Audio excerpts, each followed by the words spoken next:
За өдрийн байцгаана DreamPSD 5 хүндийнүүдээр Sony Vegas Pro-гийн анхан шатны хичээлийг орох гэж байна. За тэгээд энэ хичээл дээр хэдүүлээ за нэг ганц хоёр арга барил за мөн хэрхэн прожект эхлүүлж за мөн яаж рендерлэх талаарх одоо хичээлийг үзэх болно. За тэгээд хэрвээ та эхний тэр удаан одоо энэ будагтай бичлэгийг үзсэн бол тэрийг хэдүүлээ хийх болно. За тэгээд хэдүүлээ эхэлцгээе.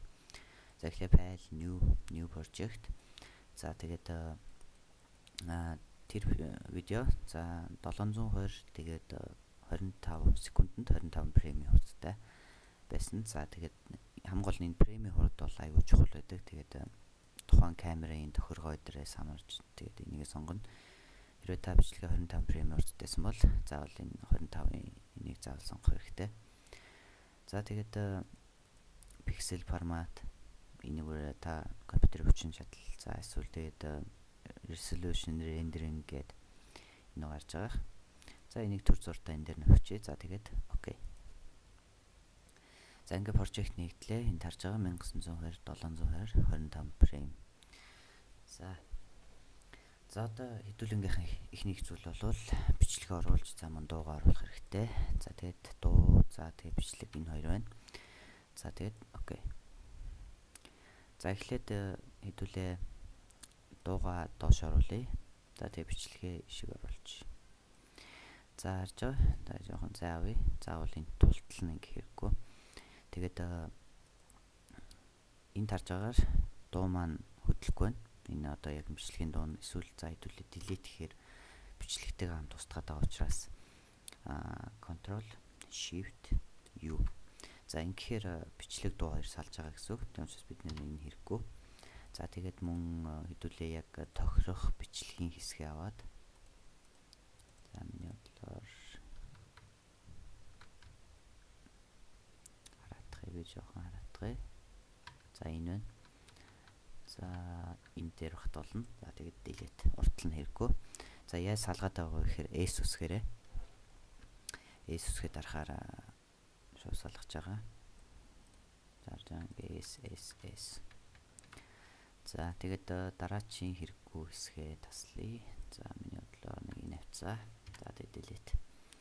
За одоо дууныхаа хэдүүлээ яг гоё хэсгийг бас тасалж авах хэрэгтэй. Тийм учраас энэ зүгөө гарч байгаа. Энэ дээр тааруулвал яг тэр хэсгэл томорно гэсэн үг. За тэгээд хэдүүлээ дууныхаа яг дайчгүй хэсгийг. За энийг нь үзье. За тэгээд дуучин чанга байл энүүгээрээ тохируулж болно. За эсвэл хэрвээ зөвхөн энэ дуугаас багасгахыг хүсэж байгаа бол энэ дуугааны volume гэдэг энэ хэсгээр энүүгээр багасгана. За хэдүүлээ хараадахыг дахиад энэ чинээс нь яг нэг тохирох хэсгээс нь. За энэ болж байна. За тийм учраас хэдүүлээ S-ээ дараад устгаад зөв тулгах чи хэдүүлээ ямар автай зүгээр. За одоо яг таарч байна харъя.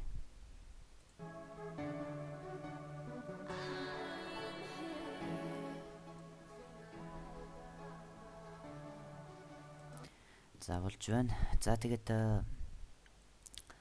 одоо хэдүүлээ энийг нь жоохон засвар хий. За эхлээд төгсгөлээс хэдүүлээ салгаад авчи. За тэгээд жоохон айжмаар ингээд оруулъя. Тийм учраас энэ дээр угаас харж байгаа. Тэгээ энийг татаад. За энэ бас жоохон арай эрт эхлээд байсан. Тийм учраас нэг миний бодлоор за нэг энэ хавцаанаас энэ уртл хэсэг нь хасаад. За энэ байна. За тэгээ мөн дуугаа мөн хэдүүлээ нэг жоохон энэ хавцаа. За тэгээ жоохон чинээс. За одоо харъя. За арай л хитрхи явуулчлаа. Тийм учраас энэ хавцаанаас дахиад жоохон. За одоо арай дээр боллоо. За тэгээд бид төгсгөлийн одоо энэ дууны хэсэг нь модел жоохон урагшлсан учраас хасагдсан болж байгаа. Гэхдээ энэ хамаагүй зүгээр шууд та энийгээ татаж өгөөд нийлүүлчих болно. За тэгээд энийгээ багасгаад энийгээ модел энэ дээр нь За ингээ багасгаад өгч болно. За тэгээд төгсгөл хэсгийг харцгаая. За яг болж байна. За тэгээд мэдээж та монтажтай тааруулаад өөрөө дуугаа сонгоод за тэгээд дууныхаа бас таслалт эдрийг Ace үсгээрээ хийх баг. За одоо нэг жоохон бичиг титл одоо текст оруулах гэж байгаа. Тэгээд текст зөвхөн бичлэгийн одоо жишээ нь энэ бол бичлэгийн зам, энэ дууны зам гарч байгаа. Тэгээд бидэнд энэ дууны зам хэрэггүй юм шиг дэлээд. За тэгээд одоо бичлэгийн зам хэрэгтэй болно. Тийм учраас хэдүүлээ duplicate. За тэгээд дээд талынх нь хэрэггүй.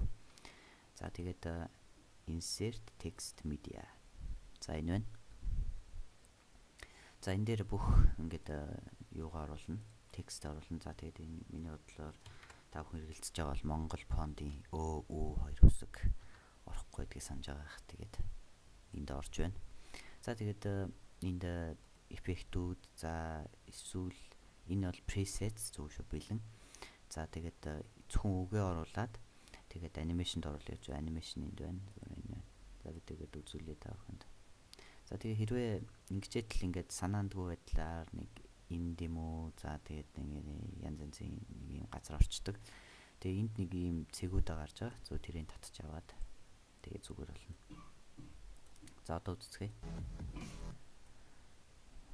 За би зүгээр жишээ нь би зүгээр энэ тал дээр төр зур тавьчих. За тэгээд текстийн анимашн хэсгийг хэдүүлээ. Зүгээр арай нэг жоохон өөр болгоод үздэг. Scroll, jump.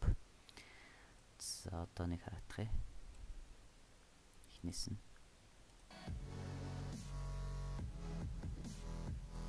За ийм байдлаар хийн. Тэгээд энд өөрөө бусад Photoshop-тай яг адилхан scale, за тэгээд location гарч байгаа. Тэгээд энд keyframe-ийн хажууд нь гарч байгаа. Тийм учраас хэрвээ би танд хэлжсэн тэгээд хажуудаа ийм цагтай энэ keyframe-тайгаа бол анимашнд оруулж болно гэдгийг. За тэгээ advanced. За тэгээ outline, shadow гэд бүх төрлийн одоо энэ хэсгүүд байгаа. Тэгээд зарим presets-үүд хүртэл энэ дотор нь орсон байгаа. За тэгээд би энэ дээр нэг текст оруулахгүй зүгээр шууд delete. За одоо мэдээч жоохон хөдөлгөөн хий. Хэдүүлээ нэг камерын хөдөлгөөн маягийн за нэг тийм хөзүүл. За тэгээд энэ crop гэд нэг гарч байгаа. За энэ хэсэг энэ дээр. За тэгээд би жишээ нь за нэг үсрээд 10 секунд явуулаад би нэг жоохон томруулах байдалтай. За тэгээд дахиад явуулаад би нэг жоохон дээшээ. За дахиад явуулаад би жоохон доошоо. За тэгээд дахиад явуулаад буцаагаад би том болгоод. Тэгтээ энэ keyframe-ээс хөдөлгөж болно. За тэгээд харах юм бол хөдөлж гарч байгаа. Тэгээ энэ яг энэ дээр бас яг адилхан хөдөлнө гэсэн үг. За тэгээд одоо харцгаая.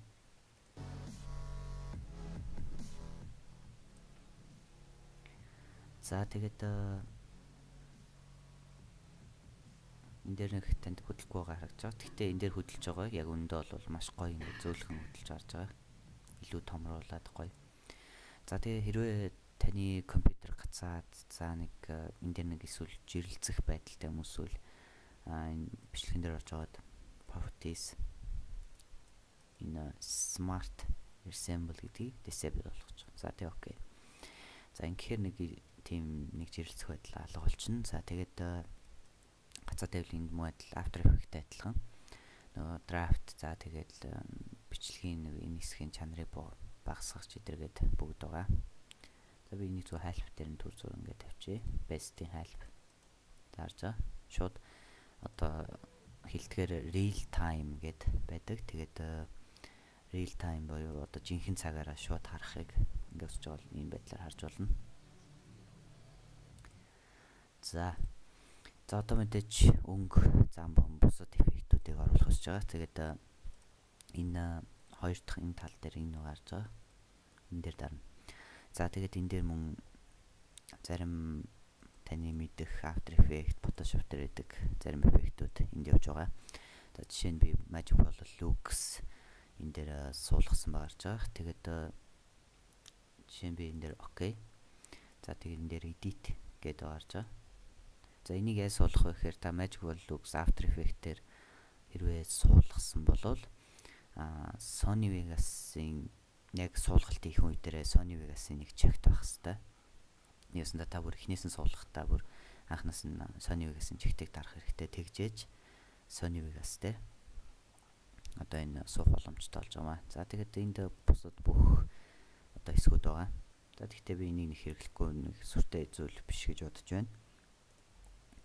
За тэгээд буцаа presets руу ороод за би зүгээр энгийн нэг үйлдэл хий. За би жишээ нь brightness contrast зүгээр дээр дарчихын дээд талд нь гарч байгаа. За тэгээд color correct за мөн cookie cutter. Окей. За ингээ гуруулаа энэ дээр ингээд гараад өгсөн гарч байгаа. За тэгээд cookie cutter нь би зүгээр гадна талын нэг жоохон харлуулалт хийх хүсэж байгаа. За тэгээд энийг би зүгээр жоохон ингээд за тэгээд filter.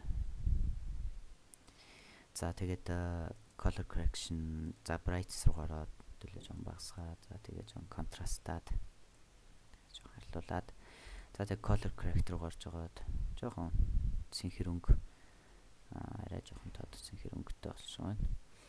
За тэгээд мэдээж жоохон дахиад ногоон дуу байвал за нэг улаан талтай байвал илүү зүгээр юм шиг байна. За тэгээд тэгснийга дараа өнгөө дахиад цэнхэр болгоод за тэгээд минут л нэг энэ авцаа. За ингээ боллоо.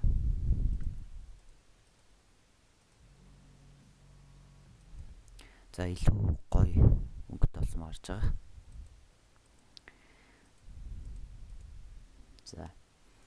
За тэгээд хэрвээ яг энэ одоо өөрөөхөө хэрэгэлсэн ийм хэсгүүдээ одоо дахин хэрэгэлж бас хийхийг хүсвэл энэ save гэдэг байгаа гарч байгаа. Тэгээд энэ дээрээ сейвлж. Тэгэхээр энэ дотроо ингээд сейвлэгдээд одоо сейвлэгдээд тэгээд та дахин ашиглах боломжтой болж байгаа маа. За мэдээж дуугаа энүүгээрээ таруулаад level эдрээ энэ бүгдийг энүүгээр таруулна хажуу талын хэсгүүдээрээ. За одоо энэ дээр хоёр дарах хэрэгтэй. За ингэхээр хязгаар тогтоож өгч байгаа харж байгаа. За энэ дээр би нэг жоохон гүйцэд. За ингээд хязгаар тогтоогод өглөө. За тэгэхээр одоо ингээд рендерлэх боломжтой болж байгаа маа. За тэгээд render as. За тэгээд Windows Media Video гэдэг рүү орж байгаа. За тэгээд яг таруулаад 725 фреймийн хурдтай. За тэгээд sharpest нэг нь таруулаад за тэгээд мөн best. За тэгээд окей. Газараа зааж өгөөд нэрийг нөгөөд. За тэгээд render. За ингээд рендерлэх болно. За тэгээд эсвэл за нэг сүртэй хурц тийм байдал хэрэггүй бол энэ Sony AVC гэдэг энэ гарч байгаа. За тэгээд энэ дээр интернет гэдэг энэ байна. За энэ дээр 30 фрейм гэсэн гарч байгаа. Гэхдээ энэ сан зовлтгүй зүгээр шиш ороод энэ дээрээ хэдүүлээ буцаагаад 25 фреймийг сонгоод за тэг project-ийн best. За тэг окей. Тэгээ render. За ингэхэд болно. Тэгээд та шууд YouTube за тэгээд өөрөө үзэх байдлаар шууд хийх боломжтой болж байгаа маа. За тэгээд зарим хүмүүс асуусан тэгээд юу хэрэгэлдэг вэ гэж. Тэгээд би ихвчлэн Sony Vegas дээр монтаж хийгээд нэгсэндээ салгаад бүгдийг монтажийг хийгээд тэгээд энэ Premiere Pro руу одоо экспортлдог. Тэгээд Premiere Pro дээр оруулахаар яг энэ Sony Vegas дээр хийсэн шиг гараад ирдэг. Тэгээд Premiere Pro дээр тусгай эффектүүд хийгээд тэгээд бүр тусгай эффект хэрэгтэй бол After Effects руугаа оруулахад илүү амар байдаг. Тэгээд энийг сонгодог. За тэгээд Sony Vegas дээр монтаж хийгээд Premiere дээр эффект оруулаад тэгээд рендерлдэг. За тэгээд өнөөдөр хичээлийн түрээд өндөрлөлөө. Тэгээд та бүхэн таалагдсан байх. Тэгээд дараа дараагийн хичээл хүртэл түр баяртай.